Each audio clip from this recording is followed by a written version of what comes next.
Totoka nei talanoa ni Wolasinga o ia me bakarto mai. Talanoa takatuka ni weekenda nei laulau na Delisea sa mai voto ki ngoi tinika ono na miniti me 5 na kaloko e kavitiko ni moni tiende dai ni tinika vitu ni singa ni volo July. Wakanuni bena katiko ani daronga da manda na matai ni wase.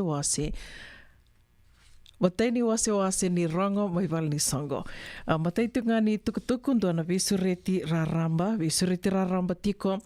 Mai virto na mani songo ni LDS San Francisco Second Fijian Branch. Tambana wakaviti na LDS na songo lotu na Latter Day Saints na nortu visureti tiko membaleta na nortu konferendi na muni madhango yango na wakaidhuru tiko na Cultural Day na singa wakaroa isarangango na ikarua sanga bulu karua ni singa tiko na tini karua na kaloko na singa lebu kina wana kaloko na kavi na wakaidhuru tiko na Shoreview Park 950 Ocean View Avenue, San Mateo. Senga nindo na kai somi, ningoleani wakasinga lewu se wakakavi me wakane na ndona ngona balavu na wakaidhuru tiko kina na songongo wakarita tiko kina na meke so mai na vei matanitu ka ndakila ni tiko kethe mai na nondabonola mani witi cultural show, authentic cuisine, ethnic dance wakarita kitalitunga so na dhaka ni linga kena vei kataliso na wakasinga lewu wakakavi wakaruta kitiko senga ni somi na kelkeli motokai so ersata tiko mai, wakadhava beka na parking, wakadhava isomi ni dhuru se senga, ia senga ni ndona kai somi, ngoi lebutu na bono eroni na kiali tukina na motoka, tiko nga na parking lot, wakatalanga kina na matini ngoni sala, ka lebutu, ngalala lebutu, bikamni na taronga tiko mai se wakadhava na parking ke na idhuru. Tukutuku Katarawa in dua tali tunga na visureti ngo kina dua tali nga na visureti kina Island Night Santa Rosa Netball Club Island Night na wakaidhuru tiko na wakarawai saranga mai ngo na karua sanga bulu kadhio ni singa wakarawai ni madha katumai karua sanga bulu kadhio ni singa ni bulu July na wakaidhuru tiko mai na Trade Winds mai Lami 8210 Old Redwood Highway Kotati. Andola tiko na katumba na wana kaloko na kabi na idhurduru ya rua sangabulu na ndola. Ya na nonretu sureti tiko na Santa Rosa Netball Club mena dalaki sote yani. Weekenda enda na via toko ni tiko kina nonretu sasanga tiko na Santa Rosa Netball Club kina ena wakaidhuru tiko na Trade Winds undurongo da tuna Trade Winds kaundo senga tunikila ni edha ni vonuan dina Trade Winds sarangedo kai tuna Trade Winds mai Lami edha ni vonuan dina na Trade Winds tiko Kotati tiko na Old Redwood Highway Kotati umbaulaku tukina kirombolaku tukina wakaviotini na wakarawai na madha sawoti totoka tuna songo totoka tuna sota wakani dalaki sota tu bakasaranga me ndakai ninda setik nga mai viti arto wakatangitaka na nonda sere ka totoka ninda laki sota tu bakavitokani wakavewakani sonangona sa nindenda senga tu ni sota ndageli sota tu yani and Trade Winds ko ya visureti tiko ni kina madha mengo wakarumbuka na madha mengo Santa Rosa Netball Club Island Night na wakaidhuru tiko mai na Trade Winds yan tiko na wana kaloka na kavi na idhuru ya rusang $10 tuku Katarawa do tinga na sasanga rito sasanga tiko kina na First United Methodist Church of Santa Rosa. First United Methodist Church of Santa Rosa rito sasanga tiko ngo membalata tinga na kanibibuke kina walimbula lebu isuba sena CWM Hospital may biti and kena community ko nei lavo ke wakao ni via nondo linga yani na nomuni kanibe buke wakai lavo se rautalnganyo ni nondo linga tiko yani na nomuni suliani na yaya eso karauni na laki wakai ngataki vingarabi na walimbula lebu mai suba de kela tona yaya ni vingarabi ka satu vevano eso and may vingarabi tu kina na wheelchair na walker na commode na dhava sutinga and de kela ni rauni na laki yanga na nonranga rabi na wekanda na walimbula lebu suba rito dingo matalitunga na vi yaya vao ya na namba ni talebo ni mani ve tartarani kina Telefoni vitu saiba vitu, ruan dua vitu dua lima vawalu. Vitu saiba vitu, ruan dua vitu dua lima vawalu, se vitu saiba tolu, tolu saiba tolu tolu. E na napa ni telefoni mani vitartarani kina ke wakai tikon ni vi andondo linga tiko ani na sasanga ni kena community ko na via so kene lavo membaleta tiko na vivu ke kena valimbula levo mai suwa sena Colonial War Memorial Hospital go bito vate tiko na First United Methodist Church of Santa Rosa o tio tini tukutuku e na nonde rong mai val ni songo ene kavini kua go membaleta tiko ngana singa kite levo ina wakaidur tiko en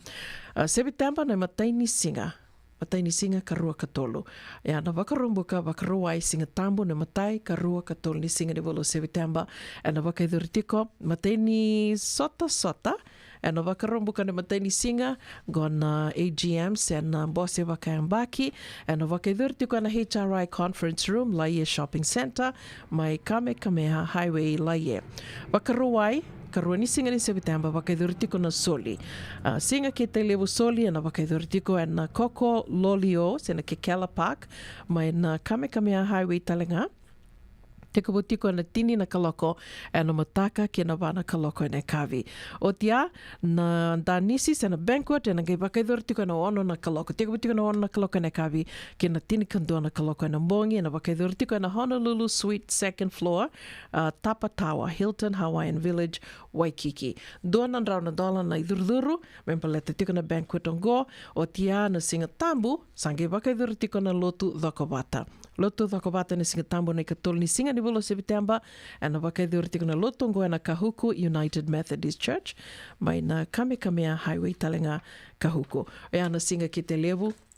au sa tukono o tiko na tale se vo levu na ngauna Rota mandana dhaka ndangole mandana la ki ngande la ki sarsara do mandana kena vakadhangi sa levu tonga na vili new dondo me ndangole ani ndala ki ngande ningole ani kena singa ki te levu ya e na wakaidurtiko na matai karua ke ni tolu ni singa ni vula o September. Se vole butingo na ngauna, membaleta na ivondo, na idurduru, na idili. I know it's a lot of expenses. Yo, da sa dhaka tu en dondo nga me do mandana kia na wakadhangi. Ya, se mani songa dhavando tiko kena, mai tau ia buta ki tiko e na vanua libungo Amerika, se mai Australia, New Zealandi, vikam do mandanga me viti, ke wakando vina kata me mai kadhiwa ki ani na itukutuku, ni no mundo sasanga, ni songa dhavanga, do lewena tiko, ni wakota mai, roni no mai kadhiwa ki tiko ani, e na nonde wasininga ona ni rongo mai val ni songo, e na Radio Mbulando vata San Francisco, me koti kenta vata mai, seanga ni ndona kai so mikina, goe ndona ngoni sale roni na vivu ki tiko ni kina na Radio Mbulando vata, kina no mundo sasanga, ni songa Sabatonga walu na miniti me lima na kaloko au vambota nena ndora gona leka ngo kirona mai vito mani tiko ni kina ke Mrs. Titilia na itini na nerondo vital no tiko wakamadhao ndona ulutanga momona ronin soli wakasama tiko ve wakongeti ve wakararama te kitalitunga wakuburu wakasama talitunga nerona mai vital no tiko ni kina na kavini koa na sere kataravango ve wakautuko ni tiko ani sa levu na nanda dhaka tu na vono levu ngo Amerika ndangole mandeani dalaki wakainga takamanda na nonda silini da tungandia mandeani I Hawaii ya na sera kataravangona ve wakambula tukani kina ve asinati kurusinga ni bula vinaka lulu wakanuni vinaka tukani ve kimdo mai New York New Jersey wakatela kina ve mbuna tana bula vinaka sista taka undi taka ni satosa vinaka tukana wakawakarau Wakambula tali tingani ve kimdo mai na Zion Shopping Center Solomon ni turanga mai muri do bula vinaka maramatau na waka Egi Joy wakatanga kina ve turanga yano bula vinaka chosa teki savo wakanuni vinaka tukani ve kimni ke de sara na vili niutu ena ve vanua ke de sara ena sei Amerika dawanga ni vili niu tiko kina ndaronga demanda na itala no ni vili niu Amerika Hamirika. Nei lavo ni Hamirika me wakai me langata tika ni weekenda o kerin damu and a Radio Mbulando vata. Namni tokani una vuninda kua ni mbula vinaka.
Avalata, Deonangai Velata, and Radio Bulan Duavata. Veitalono te kina na vika membaleta na nondon bula, mai veira na kenandau mai na tambana ni bula so. Nasi, na puniwai. Promoven na bana kaloko na Vika Avenue City, and a veito kone ni Lincoln Heritage Life Insurance. Na kamba ni Life Insurance, kanganiti kanda na kaiviti Amerika. Toki nungu tati kuna hepatitis B. Ya sanga tuni bakilau ko endo na ka. Mea dhavo ningele itaura na hepatitis B test na madhau sawa. Asama ni lidhula ni tataro ni hepatitis B. Karato sana tangu makikina na neto matububali mana materero bakyo. Sakabi biki na manila indike bikator na hepatitis B test.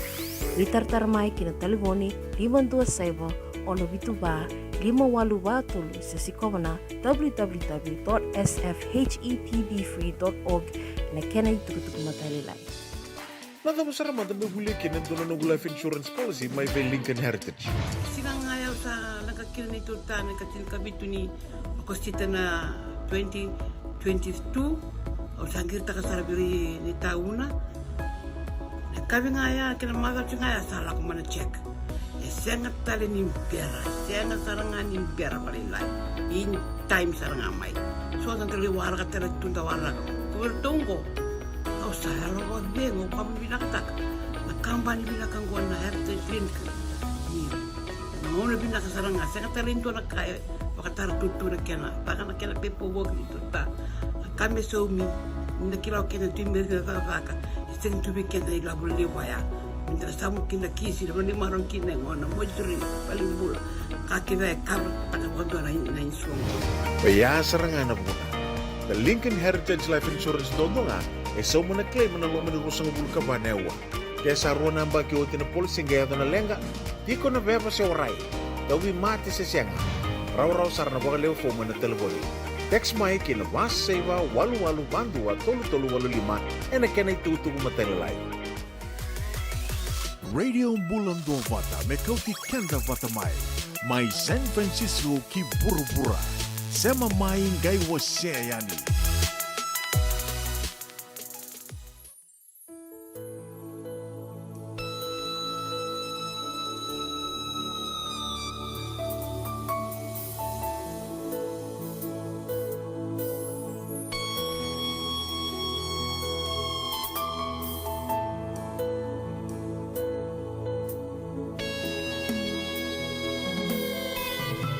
Kari-kari ya nanu kumayo nalu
red party. Red party. Put shut the red party.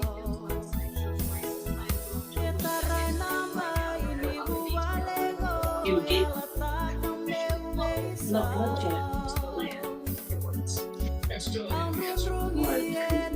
Play. Oh, here. It's off. Thank you. Hello?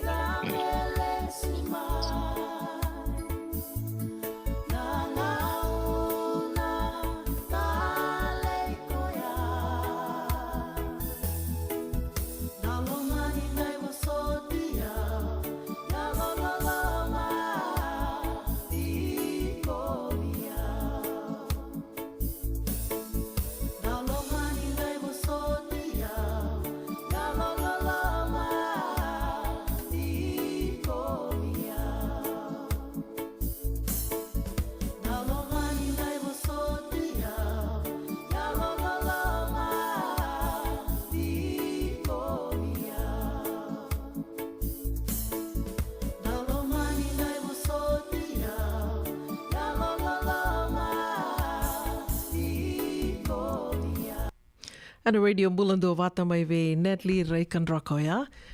Dan sere ka o ke lani a tali taki sarwa ka lewu se tali taki tunga. Sa mai sifito kina gona 5 and tini na miniti. Beba ka wa pakareta ka tukania. Kira na mai vital no tiko ani ke Mrs. Titilia nei tini. Nei rau do vitala noa and vital noa and vea kawi ni moniti. And ve ulutanga i soka, ki rona numa, ni na vebu ki sarwa ka lewu, ni na soliwa ka sama, de rau ni ki rau vewa ka raramata ki tuyani e na sona singa, se ki rau vewa ka ungeti tuyani ana usutu lewu ni ne rondo mai vital no tiko yani, and ne rau vewa si taka tiko na ve ulutanga i so, na ve kai so, and la kodoro masartunga, na ve singa, waka mimbi tiko kenda na sambiuwa no mai, kanda sambi waka i tiko, na vanua lewu ngo Amerika, ya ando kaya se maninda mai tu Amerika, se New Zealandi, se Australia, e lewu na kaya nda lako duruma e toto wata kede tu, Ok, lasa waro te umbek ngo, Mrs. Naitini, mbula binaka, Mrs. Naitini. Ia, ni mbula binaka una. Ni mbula binaka? Ia, mbula binaka tiko, ia, tos chunga na taka, tos tali tiko na vikai so. Toso wata kede te ngai? Ia. Binaka. O ke la ni lewu e rasa nandau se ama tiko mai sar nandau nana ma ki tiko mai ki na nondaru veitala noa e na veisinga moniti ia na ni na rida tiko mengori ni o waka vina ka tiko mandangave Mrs. Naitini e na nona loma soli ke la ni oso tiko wakadakadaka na ngona saranga ngo ia satu wakarau wangalala tiki koe mai na vida na miniti ngo me ki rome veital no mandangai ani ki rome tomana tiko na ni rovi tala no tiko na ni ulu tang ki rovi tala no tiko mai kina na madhao sautia Mrs. Naitini o ke la ni o ni sana kilei koe tiko sa roni kango sa kalima mbeka ni madhao ni rome veital no tiko yani ia na lima na madhao ia vengona kede ki rome tiko veital no kena ndo ki rikoe me wakamadhala tiko koe yani ko kila ni sana rirai o ni toro koe tiko ni sana kile koe vinaka tiko sa lima na madhao ni nero wakavekila i teki ki ro tiko yani na nero porokaramu Mrs. Naitini roni wakambula madanga avi ira na singe sema vau tiko mai na kavini kua Ni mbula binaka ve kemini keda na veokani na itaukei ngoni viti ni tiko wali Amerika mbula binaka talanga ve kemini keda na taukei ni tiko mai na vese vura wakatalaki na viti ngoni ndo sema tiko mai na patapatongo na radio mbula ndo vato mbula taltunga ni ve kemini una bat kero tom nom itokani na radio mbula ndo vata Vinaka Vinaka na nero ulutanga ki rovia mai tomana tiungai na kawini kua go me bala tiunga na nero ulutanga ki roa tiko vutiko me kina na madhao sautia ki roa vital no tiko na dona ulutanga lewu rambai lewu ti tombu ka na kena vosa papalangi ana insecurities o te akiro sange mai sanga tiko me ki roa wakaviti taka ki roa vital no taka da ki la ke tu ni na vosa papalangi na vosa wakaviti na vosa papalangi ro ni duanga na vosa iyo me baka ni ndo tuku ni tu endra ndro bota ko bakali lain na nonda vosa sena grammar wakaviti iti koe ai roni ndua kina na iatu vosa se vida watana vosa enda waka ngataka me waka ndeo taka kina ndua ngana vosa wawalangi insecurities ki ro sa mai vida na vosa ki ro mai waka ngataka toka na madha sa oti na nonda do nui ngawa beka se na nonda do senga ni deitu na nonda waka tule wanga wakata ki kianda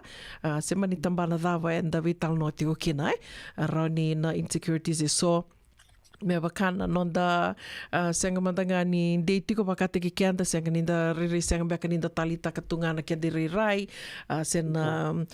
na nonda rawa kam beka senga soti ni tiko na ndua beka na wakatangi dengende and sasanga tiko kina na vi kawao ya na niro ulutanga tiko na madha sao tikiro na nume kiro na vital no mandanga kina baka lek sare na madha ngo ni berni kiro nge vital no yani na ndua na ulutanga talenga kasema tiko nga kina insecurities and na nonda do riri kombeka na nonda do nuingawa se senga ninda deiti ko mandanga bakata ki kiandai se dava no minirai Mrs. Naitini. Iya, ndina sarona dar savitano ta tokayana kena rambe live na ulutanga ngoe. Iya bokata mo le subatal na kandona kandora vitano ta na mada saoti baletana na dambeka na emotional attachment bakando ndendre ve sononda ngone merndo lakotal merlevi maluaye era redeti koni era date nga merti nga non rola mani vale se ve ta se vate na se ortonga na dambeka na immediate family ortona vio kanye ia ona via kla dorsare da maya dorsana reni reni kla na sotal nga vir vango ni tiko ngongo erna roni buli talanga mena tikinango enda dori rikotaka na solir na luvenda vi sotal enda sengi kele ira ni dare da tuna livuni lenga saya da tuna ngongo there's a lot of livuna nondo valolo tikinango ne senga ni senga tumbaka ni vinaka na vingaravi vir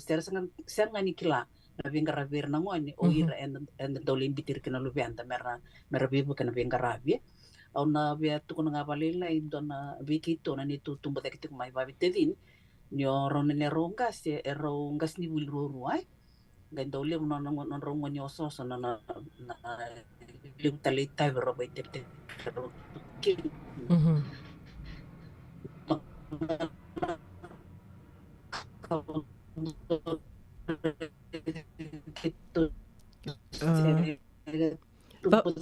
Vosota Mrs. Naitini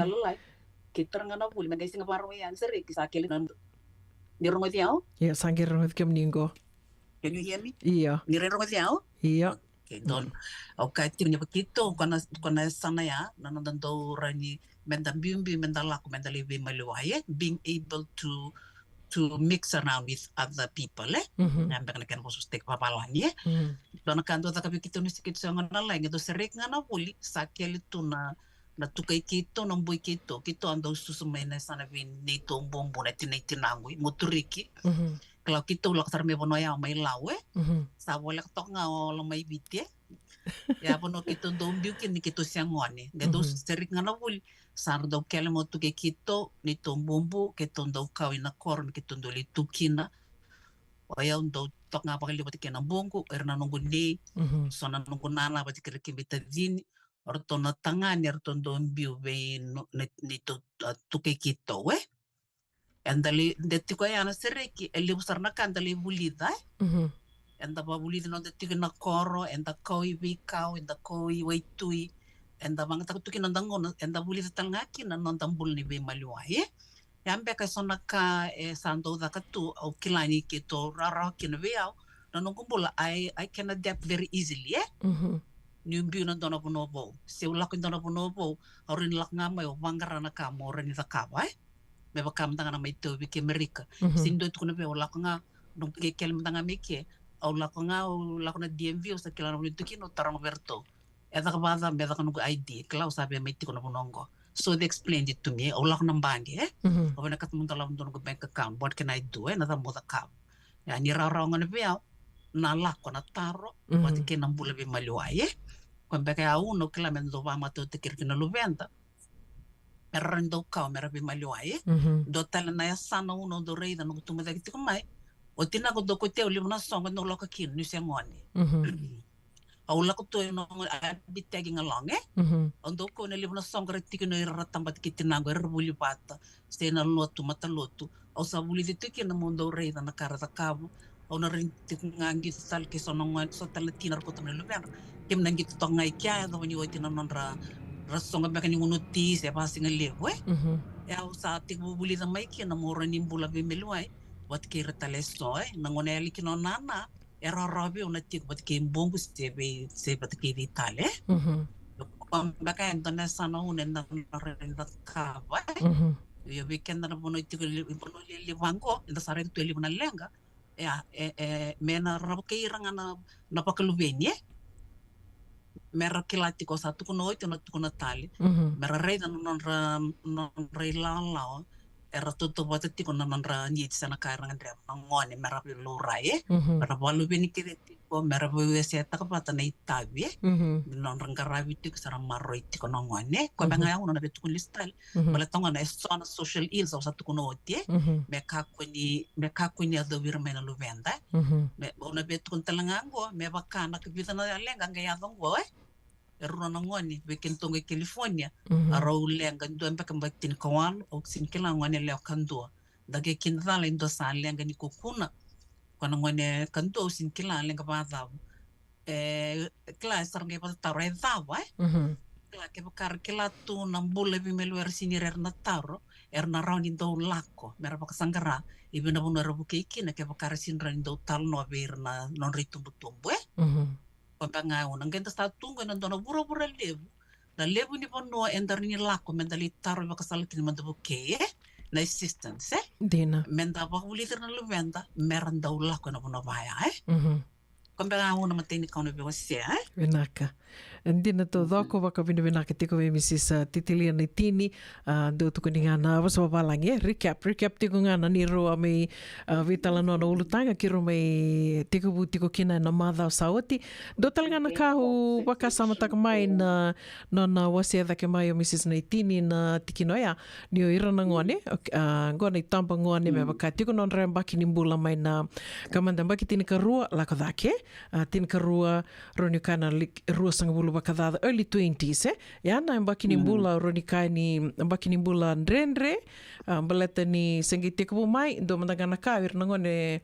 erasena sangati ko mandanga merkileira bakatekira ilibuna ka sa vi sona yango vi sona tu bakini bakasama they still trying to discover themselves yo otia ke bakai senga ni na todo ko tikumbeka na mbula vale en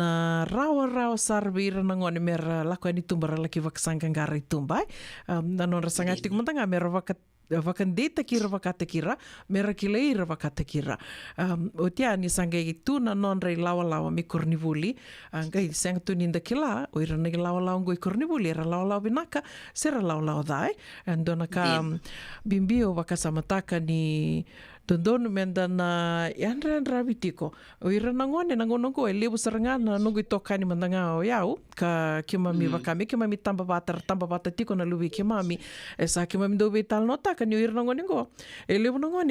nangona ira sar rasongo tungana rumu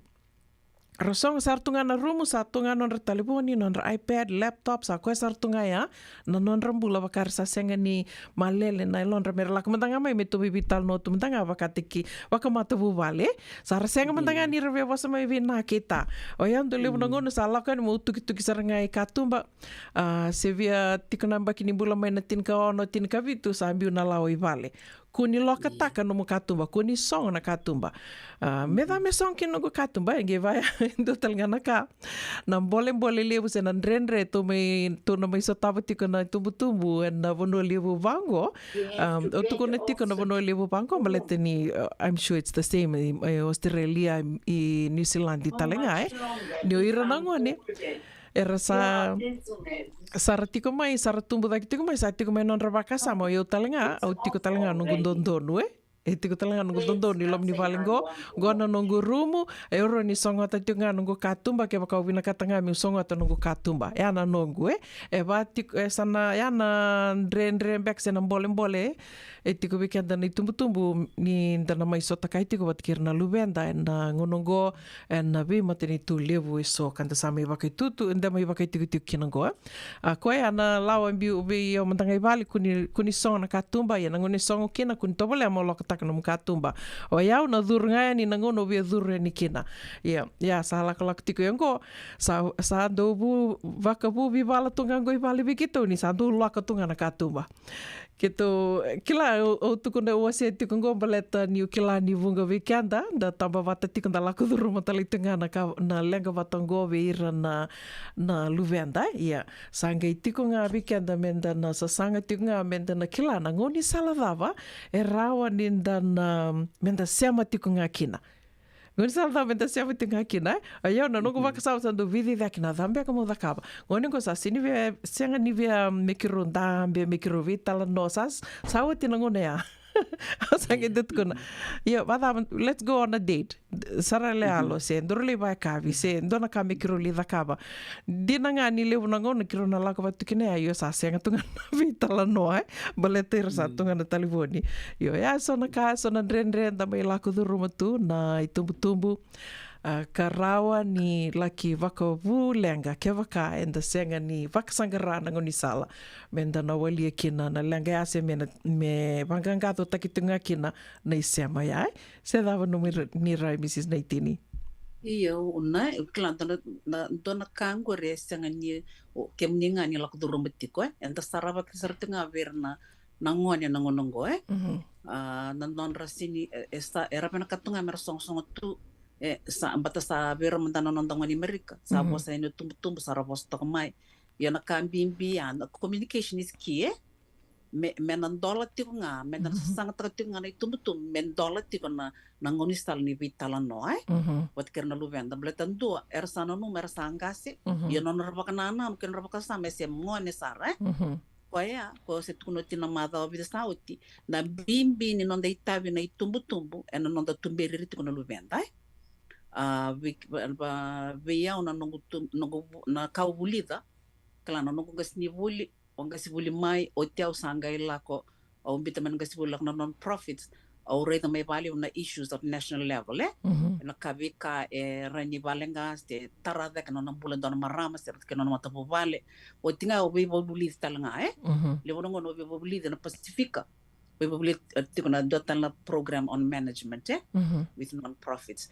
o buli da kina le tikana na kabangwa ya do kende tiko ulak mai ke na vika stop na lubengo dona ka ngeta ka ke woni nyu reda na lubengo ni sabati ngono ni to romi kon buli da sinra ni rot kono me bekenda na ba na lako durmetiko dona ka usanga ka woni no sometimes o kenda we will have to do things mentara ni reda raw kina da ka tiko au ngiri terto na home da back Human Health and Human Services di Marin County kian ngus ngelak mia di batok ya nalu bengo satal no tako tibe ke muni nono lak ma yesin rani adepra se me durura me be maliwe na bonongo culture shock kau sange da kabu sange bitar tarbet kene Health and Human Services Marin County au tu kono berto do madru me mandana volunteer ke bertemu etap sang dono lu ben kitu sange lak bo mai ke au bena katmo ke la bena mandana bonongo Marin County batang ko nakal ko durum tin lu ben au sange le volunteer tu dona program e aberto do ngana kar tu kono be levuna parents ke me bitar tareka kita sa santa tuk ngapa santa dokanga mito tol me merabaktin kawal batte me oti nanonta nanonta ninda na sanga irto ka menta na vital motivut kira menta na moida to konon rambula ngi kelana la Amerika itin kaulia santo ngone sa wili bangasi adult esarna baktulang haba kaira yon kabina kan goruna no na sangati nga na no moitabi bakatina se tumbu monro na be malu be sekti nga pati kana luwe mo ado ke diti ko ngor be reke na ngone pare to ko ke berto na makombong be no rabi malu be kana tinan reke na taman re sarabe na katinga na song na room rata ka tinga na vital no yo be na tangon na ka you laid your ground rules yeah dan ka ndut ko ne berto luwe me biti nyo se ti ko ina nongo lamani vale o se senga na vakani ko rawa Se boleh ran misul ona muriti kuna lawan biton gola mani bali. Mhm. Ke sabi apa tulu apa kaiko tuka na katum la kalinga garano mombula so mono murende apa kaniko. Mhm. Klas ona kavenda na bitavira mera politiki na Dina. that we still have,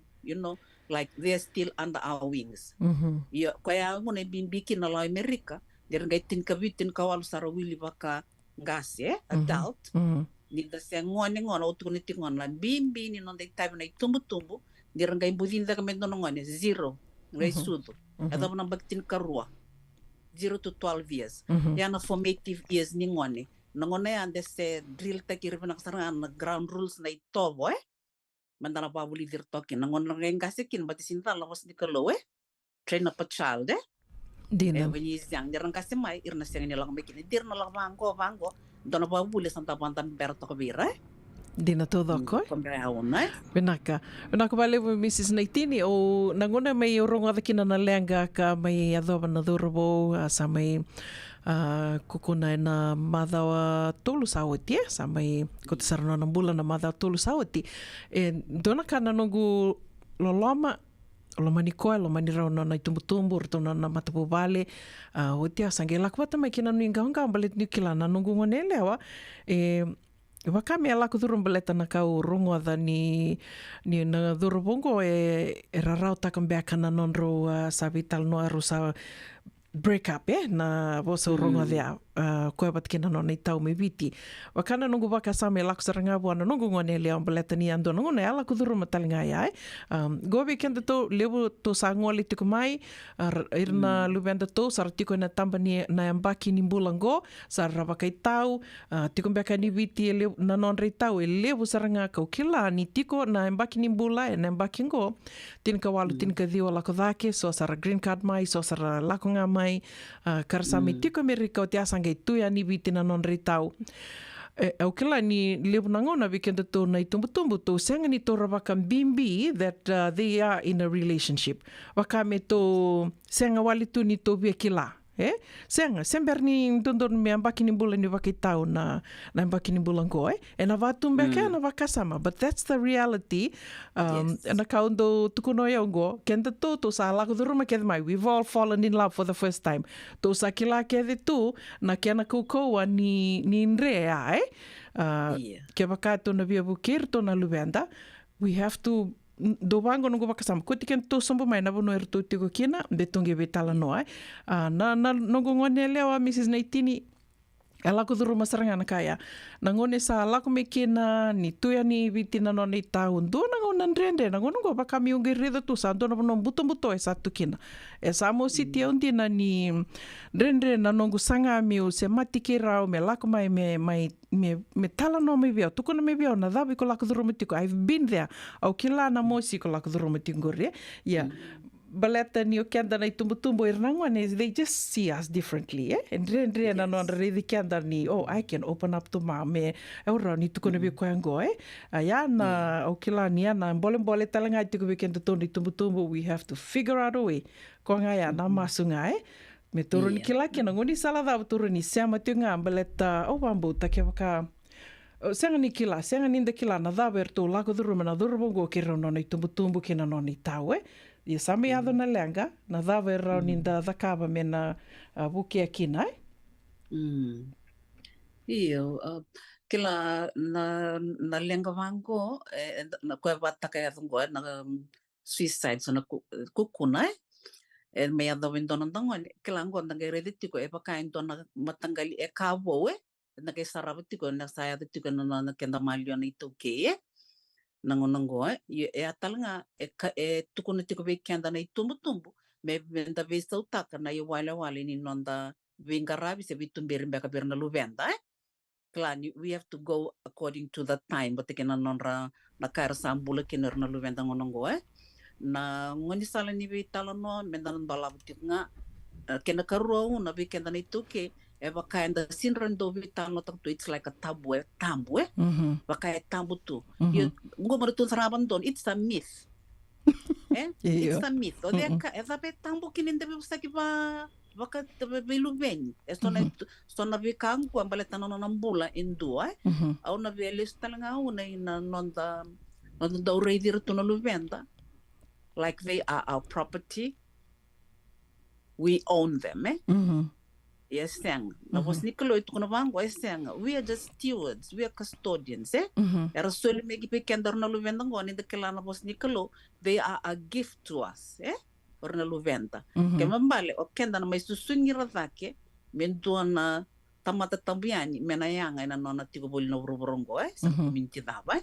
Ninda na rin rate ko baka na tumutubo. We don't see them as, oh, he's my child. I'll just tell. Uno to na ko na kamata ka. Say, oh, sa sa sinran to na ko sang. Menta na baka buli dirati ko nangono sala ko kin menongon rin ni teenager. Nongor sar do robongon lang may kina. Yan do nongon rin revi kenda keda ni tumbo. Ia meta sa baka buli di kenda mer da banda berir na luvenda mer da vital nota na vikango. Kemni sa vai yuksando ti ko na mitao. Iyon gona kama da kabo. Né? Olha, eu estou no luvengo, mas viti, não honor tão que teenage me que nós estamos a ver to. Rongon, que me disse ati na stage, que me disse na bangrando num boyfriend, né? Que me dona el, que me dona el, que me dona tangani, nós na bangrando num girlfriends. Do que lá na casa de tingori, do sa ati ko baksan karachungo no misa, your life partner. And that is normal for every human being, eh? Dan lang minal stage nimbol and dan lay wakawati yo sanda na tikwa bangarati ko nande sa o sa gedong biteberto so na ground rules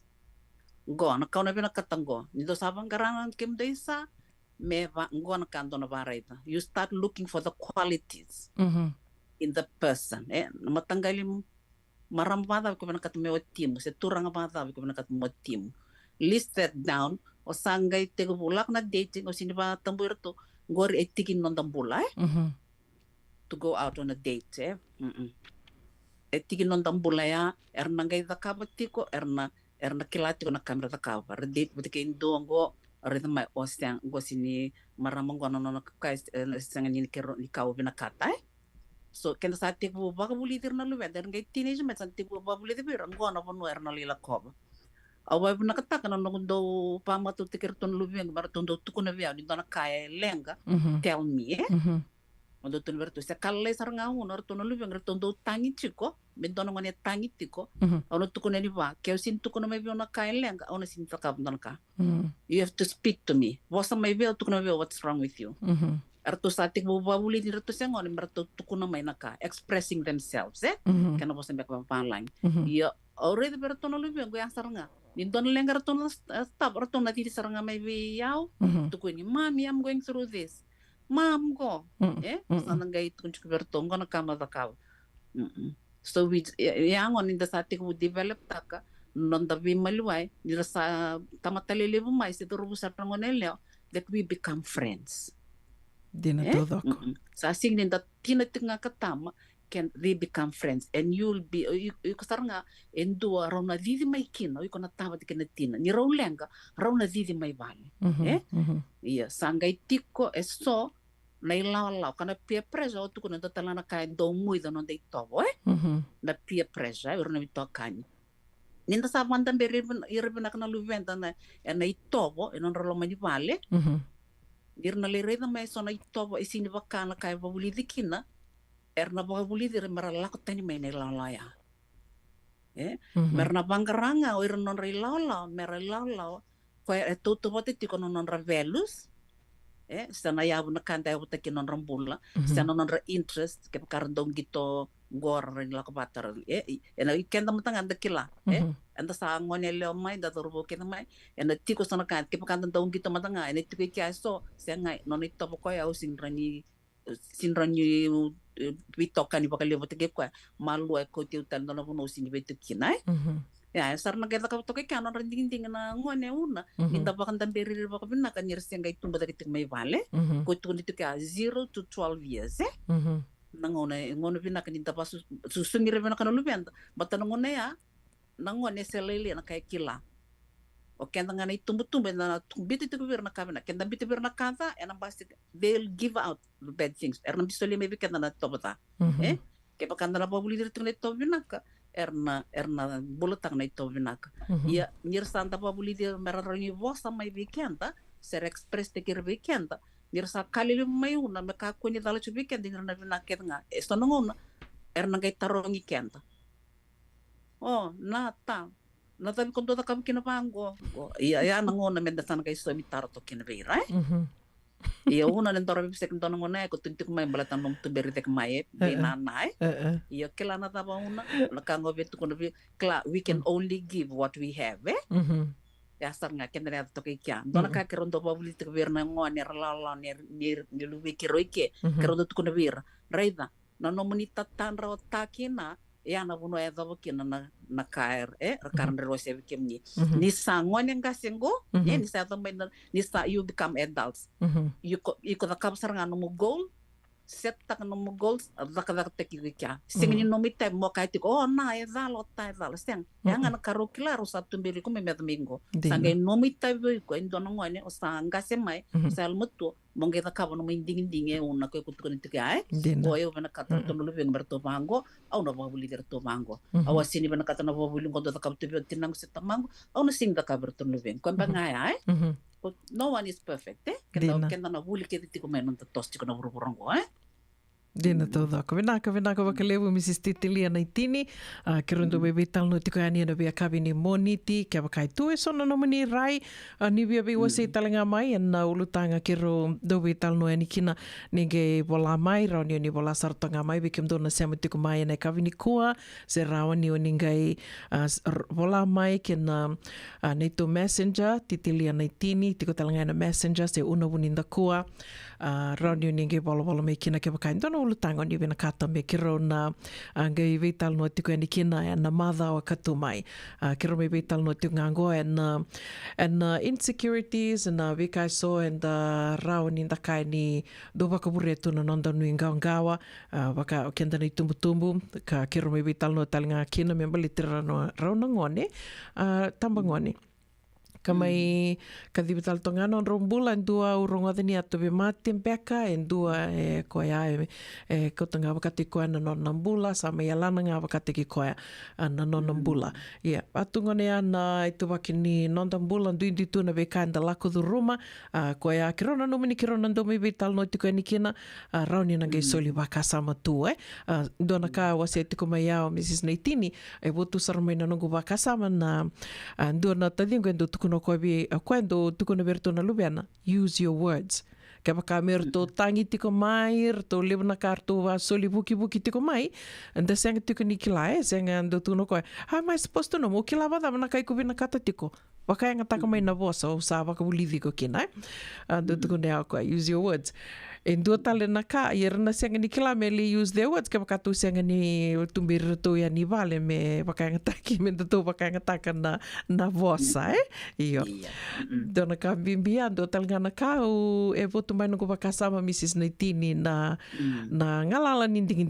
o kenda ke dina ni baka tu kun ndo no kuna na lila na mada sawa ti tu no ko senga ni ndo baka tabuli desin o ya o mandanga bateke o lima na lubena au sini babuli dertora luengo mertongo ne da au bango yo na lila isang ni ndoanga au sini babota ni tu endo na tumbu na bakabuli da na lubena mengone da o kenda dana tu ke nga na bakabuli da na tumbiri kenda na lubenda ko nga ya do ngai vakana no mi tinga mai na ngolo matua ando tu kono tinga mo ko na ngona usando bia mi usambiu takina na ngolo lau ni na lau ni ganga be ko ngoni sando ia mo ko ulumatua na numa tiko ma ko talanga tiko no na tiko talanga no na ngalala ni ding ando tukuni mai bia na tiko talanga ko na ngalal ni ding o kenda ke de tu ke de non ngalal ni ding ia vekem do na sema tiko mai na kavini ko na ka baka levo na sema tiko mai dorongo de tiko na vital nova kai dur tiko ngo Mrs. Naitini daka tiko ka u vaka vini na ka na loma soli karani ki rome vital no tiko ni kina na kavini ko ke baka ni adalata mai na teko ni ro vital no sure tiko ni mo ningai sema yani kina ni to radio mbulando vata YouTube channel tiko kina na dombi tiko ni kina na nero vitala noa na visingo pambota sana roti kana mantoyan na kabini ko Mrs. Naitini do back na ka ni via setale mai ni berni mai dava na nonder vitala noa vina kamali bona wa vina tiko na ulutang dor sabi wasi tikina dor nangai toma tik nga ke pakai liutal na batataro la ko tiko mai verna do baro rong tiko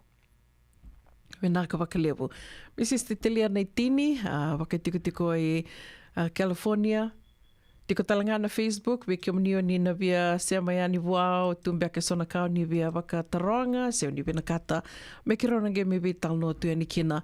na vea kavi ni moni ti ana radio mbulando vata San Francisco, me kau tikenda vata mai, sa watonga itina ka vitu na miniti, me ono na kaloko. Tomani tiko nanda waka ronga sere, na kavi ni kua waka mbula tika ni kina ve, vera marama ni mbula vinaka na sema tiko mai mbula vinaka Mel's, waka nuni vinaka tiko ani vi kimdo mai na city, wakata la kina vi Andi Vani na Vurai ni bula vinaka marama nei tā sai ni mili turanga malawa kula waka nuni vinaka tukana vi kimdona vi tinani mai Sacramento wakatanga kina vi Christiana Lave vinaka wakalevu na sema tiko mai na kavini kua mai na stage 1 Cunningham we wakambula talitingani vi tawa i tasavu ni bula vinaka sista santende wakambula talitingani vi maraya kai suba bula vinaka tau wakanuni vinaka tiko yani Louis koroi tui the county bula vinaka Louis vinaka na sema tiko mai na kavini kua Bill Sau vinaka wakalevu na sema tiko mai litea koe mai mbole ni bula vinaka Ana Kalau vinaka na sema tiko mai na kavini kua bula vinaka ne mua wakanuni vinaka tukani Maritha Koritamana mai na Divine mai Santa Rosa wakanuni vinaka tukani Vikimdo and Divine Fijian Caregivers wakatanga kinwe Meriseni Halofaki Ponitias nimbula vinaka oni taka ni dombula vinaka tika wakamatu bale wakatanga kinwe Chochi Sili wakambula talitingani vi Palu Dhaba nimbula vinaka Mary Saturu bula vinaka tau Ruthin Daveta vinaka wakalevu na sema tiko mai ne kavini kua we wakambula tiko vi Andy Mila ke a tetha wa iningolo rovenga ravi tiko ne kavini kua venga na vunondro sema tiko mai kina na marama nei tau nui taka ni nrombula vinaka tiko wakatanga kina vi ilaitia tama imbeka nimbula vinaka ilaitia bula vinaka aliti tu inraki Elizabeth Wimbireta bula vinaka yanu wakanuni vinaka tiko yani bula vinaka Trade Winds Partner Bui TJ Toka au nui taka ni sa rikawa vinaka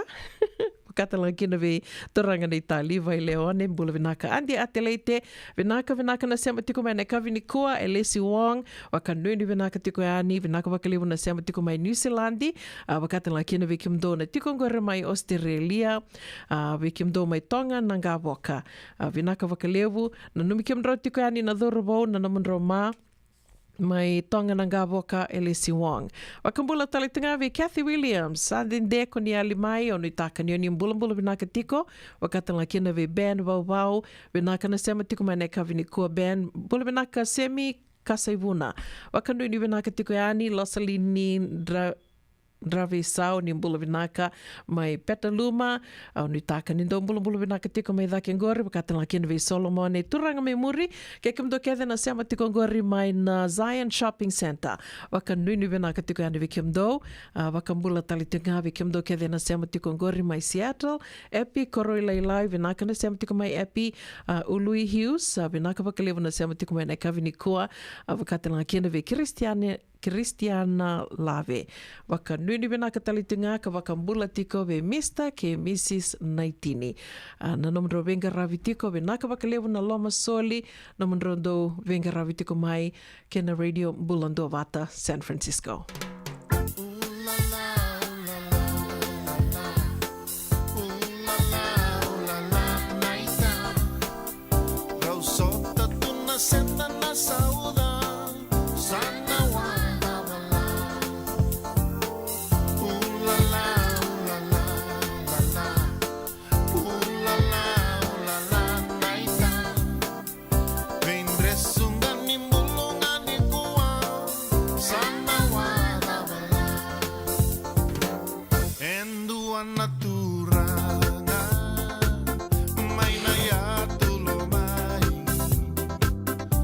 So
Nungu chisu nungu banua. Dorongo na vima mani ono kina vitu ene kawani bungu lulu we kemada we California. Vima mani ruwa ene kawi kina tolu ene singalewu ni lotilewu we kemada we viti. E warotaka na New Methodist Christian Fellowship USA. Rongondi ene radio mbulan do vata San Francisco me kauti kenda vata mai. Endona mate kuniti wale be kenda mana wasa Pasifika na hepatitis B. E kuneini ndua mana be yatini corona leni bunua mana wasa Pasifika America ni tobi reti kuna matengo na hepatitis B. Ongoli bwaike na kenara ni betobi sena tobi kuna matini na se liver cancer. Endende mendo kila ke sa tebi kontiko. Me bakani sena sotini kene bakata kila se symptoms bakabo ke sa mbimbi na mate. Mbimbi ngone kila mono bakani kebi membaleta na hepatitis B. Peter mai kena telefoni 526 ono vitu va 51 sesi kobana nondo to website www.sfhepbfree.org.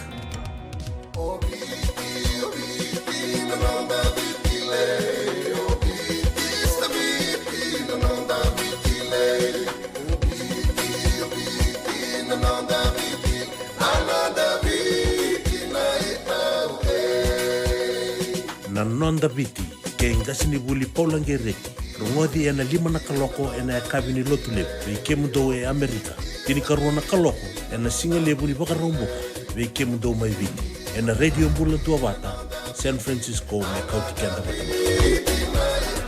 Ongo na radio bula tua vata San Francisco me kauti kenda vata mai.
Ia ni talanoni wongani tomo ya ma vertona kambu nindela kander toma e veva kamaro tekituka ni kina vikanda na kavi ni moni tiendendai katini kavitu ni singa ni volo chulai tu siti tiko vekim dome nonda wakanu ni vina katuka ni vekim ni se vingana vono ni sema tiko mai kina se vurvura dava o ni sema tiko mai kina vinaka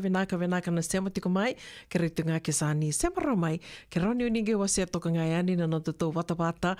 me rao ni na vuke tiko na vingaravi ni asanango rau talangani ralebu era kilana ulutanga sor na rauni na wukitu ena vikai so kitondo mai veu si takatiko yani ena nonda bata na radio mbulando vata tiko talangana YouTube channel ke rauni ninge subscribe kina da umbitu ni kina na vitalano ki sara wakatala kina na program na vana yaua program e vana yaua na visinga do le rauni ni rongo da talitunga and YouTube channel wakatala kina na Instagram and ken sangai tuknga me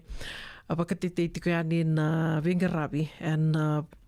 Tomba Lebungo San Francisco and a radio Mbulando Vata San Francisco me kautikanda vatamai. Waka binabina katiko yani vikimni ke sara na sawa ke tavi tiko mai and VCCV ka wakaiduri tiko ngoa na nonda bata wani vola tinga mai se vena vano ni sema tiko mai kina kero na biti tiko na idhamuni kina kato wakarutaki me maleta tiko na idhobi ilabonganga Lavo ni Merika e lavo kamikamida. Ya, me waka me langa takatiko ani, sera takatiko ani o kerinda bundamu, mai rungo di tiko ani na radio Mbulando Vata, ya rauni na nomuni tiko na lavo ni Merika, lavo ami amida. Ke waka esa nandonu i kiamni tiko na mandingi, bi tiko na idhamuni na kato wakarutaki, na kangangan drevi moni na dakabo ya, ni mbitanga mai, ni bolanga mai, se vena vanua o ni seama tiko mai kina.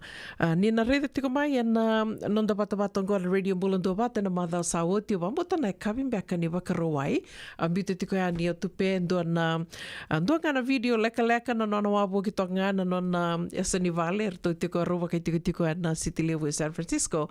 Mani tambaka toka mo koe waka muria toka ya ni ndua na motoka ka senga ni ndua enri wataka tiko ya sa tostunga wakatagi koe na motokai. Koe ya ndo tuko ni tiko ya ni nabonongo ya mi tiko ya ni kinongo na studio ni Radio Mbulando Vata.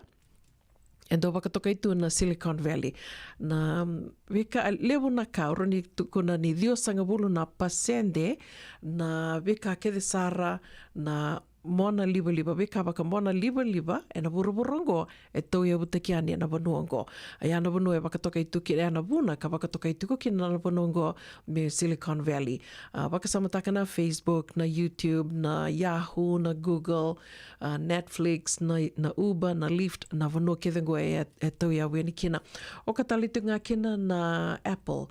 ia na vanua kethengo ia. Toka nga na mona liba se ke wakao ni na reida do vital no taki na AI and artificial intelligence tiku nga na vital no ya se na ulutanga ya o waka samataka liustale na vida na madhao sawati o warongo the tiko na itukutuku ni Dona turangango Elon Musk. Okay la, vikim nina do wakamuria tu na itukutuku membaleta na vikai na itostoso ni bona liva se na technology na via se vurvura. Elon Musk na turanga ka nona ka tau ia butako koea na Tesla, na motoka liva na Tesla. Yeah.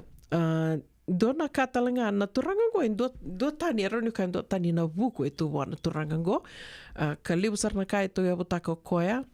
ka na artificial intelligence sangai tukunitiko na itukutuku ko warunga da tongo na madha vida tingo na kena no warunga da witi mai na itukutuku ngo nge na numa talema na no gore tiko na video kambite tiko ya tupe ni avango na kena itukutuku na turangango Elon Musk ni koya aka bulia talenga koya na tukuni na implants na implants ngo na brain implants ngo na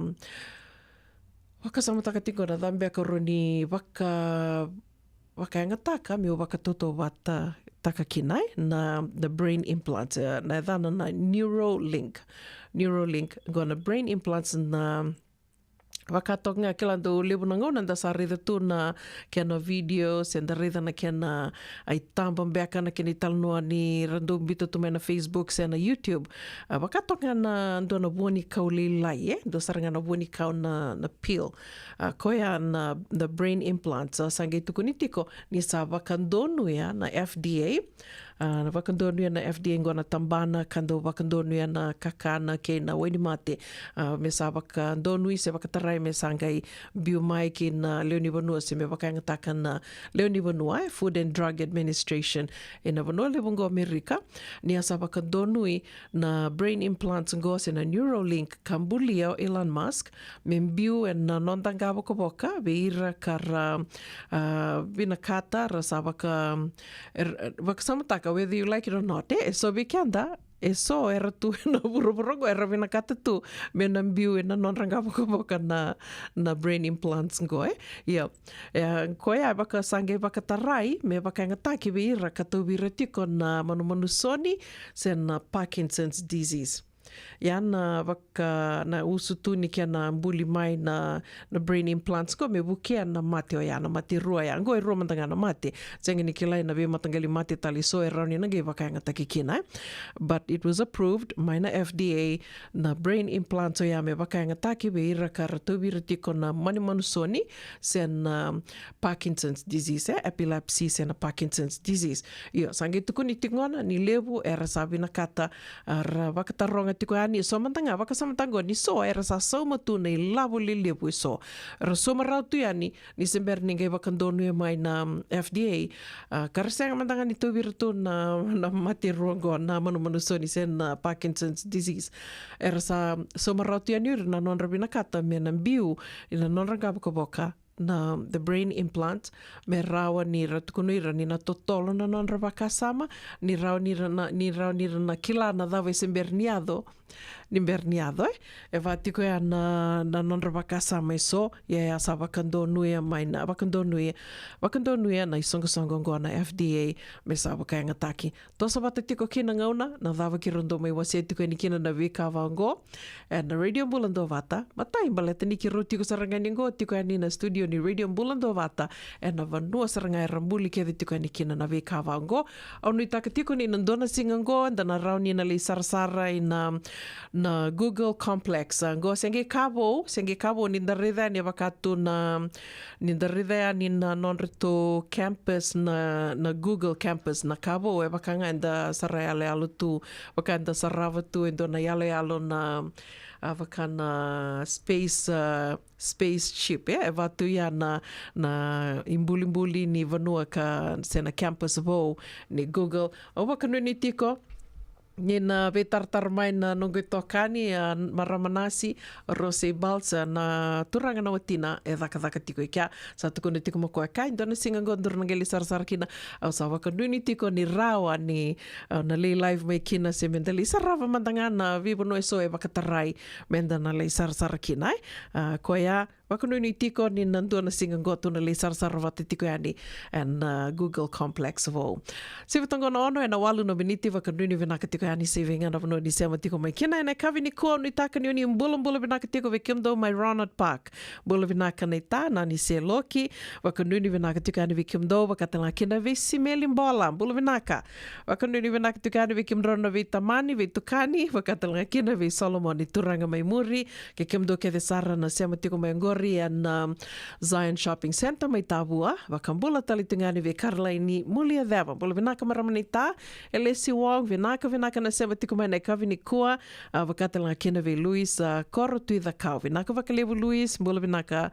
mareda lalanga vesi ke Ului Hughes wakanui ni vinaka tiko yani se venga na vanua do sema tiko mai kina nei kavi ni kua au ia wakambula tali tinga ve kiumni ke sarna wako lori tiko ni taka ni kata tiko nanraki ni ndana tori kenda tiko wakamalua Italia saramandanga kintu ya tako sa weekend to iliu Tona turi kenda to tinga wakamalua Reva tunga enjoy the drive Radio Bulando Vata Gomena nomini kia tiko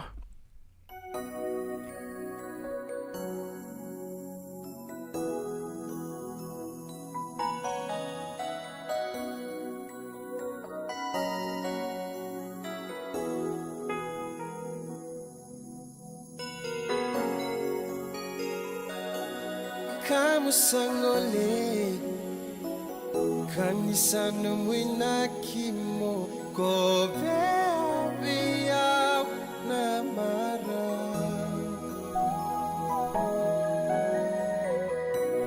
obaka mama su rei kombu na lo mamu memba beisa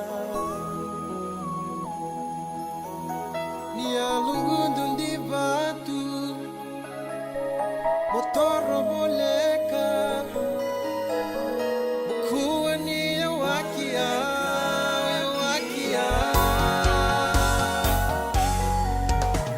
awak teronga seda bumeka nombu inaki mota tanbeya was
Radio Bulan Dua Vata me kauti kenda vata mai San Francisco ki burubura sema mai ngai wose yani.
Ela radio Bulan Dua Vata,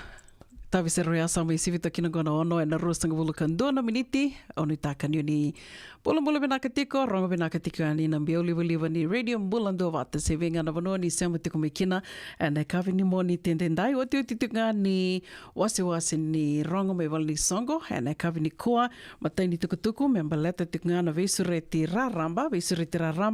erto wakaidora tiko ni songo ni LDS Tambana Wakaviti, LDS SF Second Fijian Branch, na wakaidurtiko na Cultural Day, ngoe na wakaroa I saranga ngo, ne karua sanga wul karua ni singa ni wul July. Teka wutiko na tini karua na kaloko na singa lewu ki na wana kaloko na kavi, na wakaidurtiko na Shoreview Park, 950 Ocean View Avenue, San Mateo. Bitiko ni na kena tikindua, na nanda wata na radio Bulan Dua Vata mo ni na gai reida tiko kena, veke mnio ni na ngalala, ni via ngade ani, kata tungo na nraki, goe ndo na singa vinaka mendala ki viso tarkina da sarava kina na ve kai so ka arto wakaru takatu na dui songo so na ve wasi ka arto sa wasi tu merto na wakaru taka na ve na meke wakaru taka talitunga na kakane so authentic cuisine na meke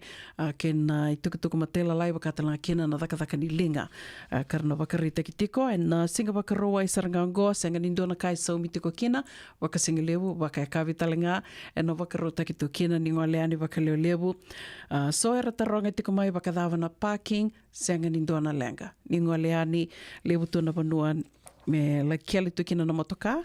nage la ki ngande tu na singa wakaroa I sarangango tukutuku kataraba me baleta tiko nga na do talngana vi sureti raramba Iongo and wakarawai ni karosanga vulkadio ni singa ni volo July. Wakarawai ni karosanga vulkadio ni singa rito visu retitiko ni Santa Rosa Netball Club kina dua na non rito Island Night. Wakarawai ni karosanga vulkadio ni singa and wakaido retiko and trade winds and walu rua dua saiva Old Redwood Highway 8210 Old Redwood Highway Kotati. Dola tiko na katumba e na wana kaloko e na kavi ni durduru rua sanga vulu na dola. Ke reimoni ngai vei tukutuku ni takatokaiani, ngai waka ndeo takatokaiani na vei sureti malumalu moia mai vertona Santa Rosa Netball Club. Tukutuku katarawa ngo na singa ki te lewu. Singa ki te lewu na wakaidori tiko e ne matai ka rua ka tolu ni singa ni vulo September. Kana wakaidori tiko mai Hawaii, watokongoa na itubutuba na wakarombuka na matai ni singa. Nagai teko butiko na vitu na kaloko e na mbongi, na mbose waka embakis and annual general meeting, wakaidori tiko na HRI conference room, Laie Shopping Center, and na Kamehameha Highway. Ya na wakarombuka, wakaruai ni karua ni singa, na wakaidori tiko na soli, and teko butiko na soli na tini na kaloko na mataka ki na wana kaloko na kavi, kana wakaidori tiko, and Koko Lolio Kekela Park. Go and Kamehameha Highway talenga, ia ni otio ia, e na ono na kaloko na kavi, ke na tinikando na kaloko, e na bongi na wakaidori tiko na banquet, and duana ndrau na dola na idurduru ka tukuningani sa voli lisa ritiko na tiki te vo, ke na vo era sa voli oti, wakaidori tiko na Honolulu Suite, second floor, Tapatawa, Hilton, Hawaiian Village, mai Waikiki. Ana singa tambu, o te oti tiko ni singa, katolu ni singa ni vulo September, ana wakaidori tiko na lotu dhokowata e na Kahuku United Methodist Church, wakaidori tiko na Kamehameha Highway, mai Hawaii. E ana i tukutuku me maleta tiko na singa ki te levu, se voli tiko na ngauna me tona wakawakarotaki kenda to e ni kina, ndona ngona venaka ni wakathangi ngo, ngona venaka ni ngande, laki sarasara, e ana ianu to toka o Hawaii. O te utinga ni tukutuku me maleta tiko ngana sasanga, ni kena komuni tiko na vika, me ndalaki vivuke tiko kina kena walimbula liu visuba, na vivuke, ngoe raunio ni ndondolinga mai, e na nomuni soli, se na kawakai lavo, se rau talanganio ni ndondolinga mai, ke wakai tu e sona iau ni kilani rauni na lakianga na vivuke se na vingaravi kena walimbula liu visuba, ni gewe tartareani, kena taliboni vitu saiba vitu, ruan dua vitu, dua lima vawalu, se vitu saiba vitu, vitu saiba tolu, tolu saiba tolu tolu. Vitu saiba vitu, ruan dua vitu, dua lima vawalu, se vitu saiba vitu, vitu tolu saiba tolu tolu. Ngo ertombiuta bata tiko na First United Methodist Church of Santa Rosa. Ke wakai tiko na nomundo i songo, sendo sengai navu tiko, me na tau iau indo ni songo, ke lani songo ke de tuna ke ni naki, levu na inaki, e nananda sanga menda na vivu ke tiko, se mani songo ni vulioti, se na asa, se na tikina, se koro, ndo wako tamaina ke ni tukutuku ni nomdo sasanga, se mani vinga na bononi, se amatiko mikina, Suva, Nausori, Australia, New Zealandia, Tukuka, Tonga, Vikimdo, and Pono livungo Amerika, ni wako tamaina tukutuku dhawanga, me mbaleta tiko na nomdo sasanga, go indona ngoni sala roni na vivu ki tiko ni kena na radio mbulando wata, e na kena laki, e na kena kadhiwa ki tiko yani waka te tiko yani na kena tukutuku ni wako tanga mai, kena radio mbulando wata, e na Facebook page, se na messenger, raunio ni wako tatalenga mai vi au, una wuninda kua, se vi tupe, pedeli na novo, wakatalaki na vi tali matakimbau, ni wako tamaina tukutuku mena mai kadhiwa ki wali tiko yani, leo tiko ni da I wasininga o na ni rongo me wali songo and a radio mbulando wata. Sa sivitonga na ono e na rua sanga buluka vitu na miniti na sere kataravango au na via wakambula tukanikina. Se vinga na bono ni sama tiko mekina e na kavini kua go me na nomini kia de tiko.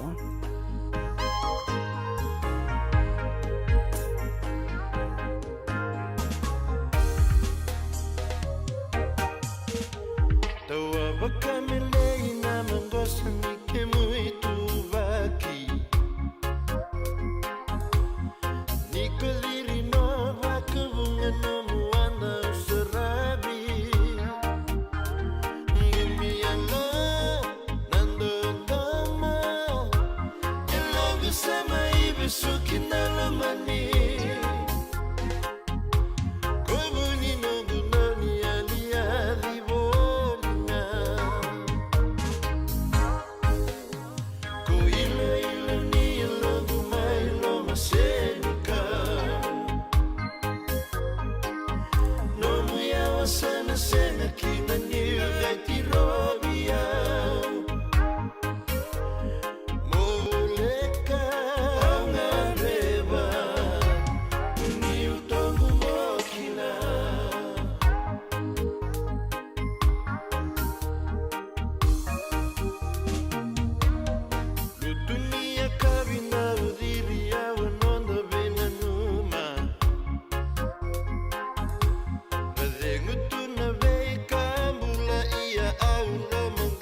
hula tua koe me wakatawa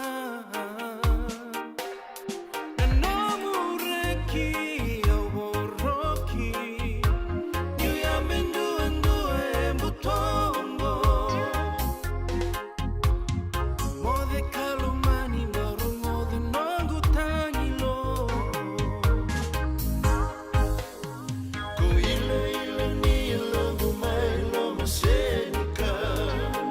no muya lisenga no muya wasana senga kina ni gati robia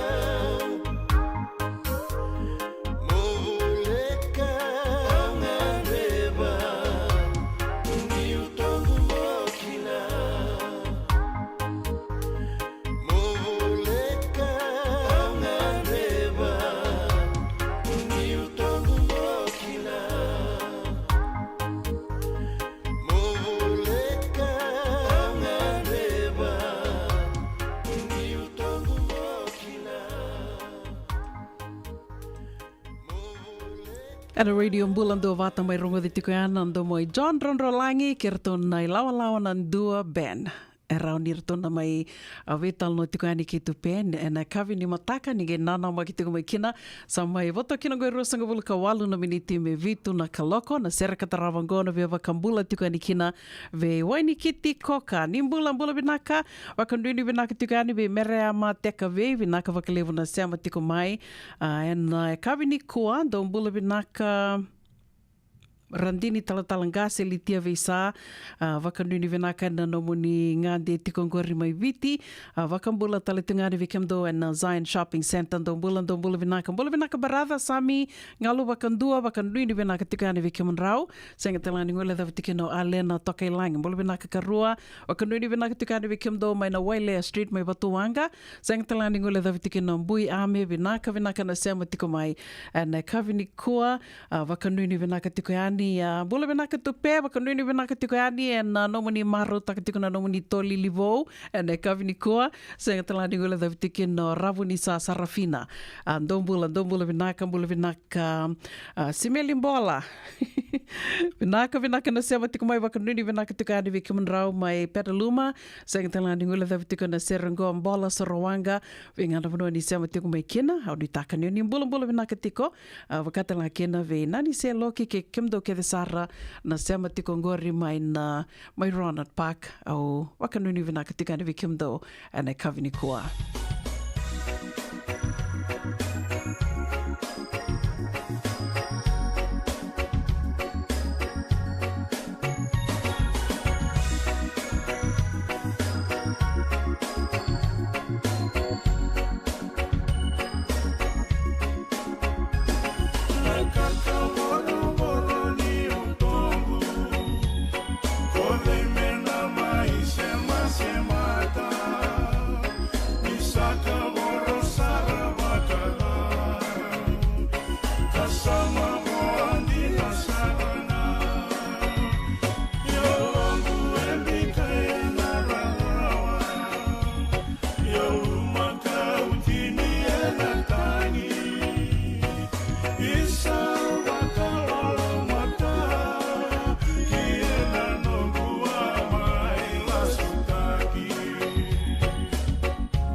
Kita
taki manda vakasi sinai sambala bundina enda sengani veirai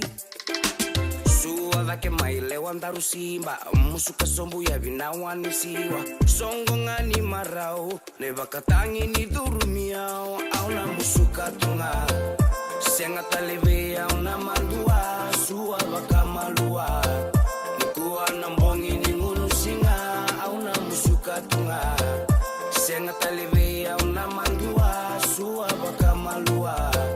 nikuwa nambongi ni ngunu singa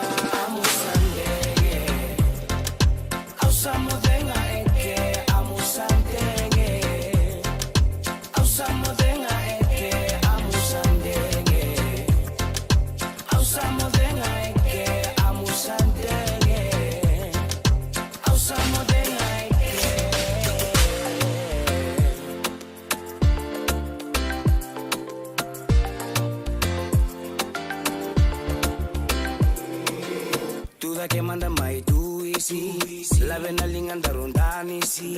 kuatale niko kao ai no musinga ni sudu endai to mai no gulewa mai tukuna veya uno mulenga masa ati indina lenana amusandenge ndaru mai meke auna musuka tunga senga taleve auna mandua sua bakamalua nikuwa nambongi ni ngunu singa auna musuka tunga senga taleve auna mandua sua bakamalua nikuwa nambongi ni ngunu singa amusandenge ausamudenga eke amusandenge ausamudenga eke amusandenge ausamudenga eke amusandenge ausamudenga eke auna musuka tunga senga taleve auna mandua sua bakamalua nikuwa nambongi ni ngunu singa amusandenge ausamudenga eke amusandenge ausamudenga eke amusandenge ausamudenga eke amusandenge ausamudenga eke amusandenge ausamudenga eke amusandenge ausamudenga eke amusandenge ausamudenga eke amusandenge ausamudenga eke amusandenge Radio Bulando Vata Mekauti Kenda Vata Mai San Francisco ki Burubura Sema Mai Ngai Waseani.